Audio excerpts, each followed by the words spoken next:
L'équipe MTN Qhubeka a su capter l'attention des amateurs de cyclistes à travers le monde en devenant la toute première équipe originaire d'Afrique à débuter le Tour de France. Mais elle n'a pas fait que concourir, elle a aussi montré qu'elle était compétitive à l'occasion de leur deuxième grand tour. Le leader de l'équipe, Douglas Ryder, nous confie ses impressions pour cette première historique.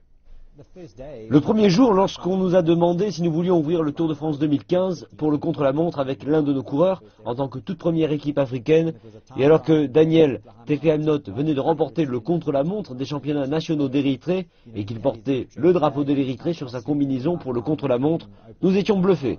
Imaginez ouvrir le contre-la-montre et le Tour de France 2015, c'est ce qui s'est passé. Et quelques jours plus tard, il portait le maillot à pois du meilleur grimpeur, le tout premier coureur africain à porter le maillot à pois dans un grand tour. Ensuite, nous avons remporté une étape. Et chaque jour, nous étions en train de nous dire que cela était vraiment en train d'arriver. Toute l'énergie dans l'équipe, comme vous pouvez l'imaginer, à un si haut niveau, et cela continuait jour après jour. Et honnêtement, ce fut un rêve devenu réalité pour toute l'équipe. La victoire dans la 14e étape d'un des coureurs de l'équipe, Steve Cummings, tient une place spéciale dans le cœur de Ryder, en particulier parce que cela s'est déroulé lors de la journée internationale Nelson Mandela. Nous avons eu une réunion le matin avant l'étape et nous avons parlé de l'importance de la journée internationale Nelson Mandela, de lui en tant que personne, ce qu'il a fait pour l'Afrique du Sud et pour le reste du monde.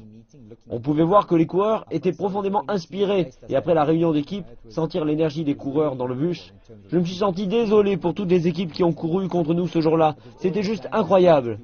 Cette étape était bien adaptée pour Steve. C'est un bon grimpeur. Pas un grand grimpeur, mais un excellent coureur contre la montre. Et il était dans l'échappée.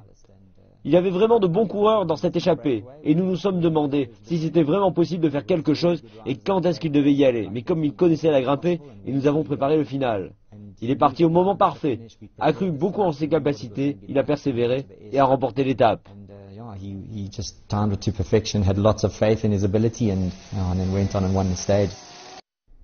Douglas Ryder estime cependant qu'il y a encore beaucoup à faire cette saison avec la préparation du Tour d'Espagne, mais assure que 2016 sera une année très importante pour cette nouvelle équipe.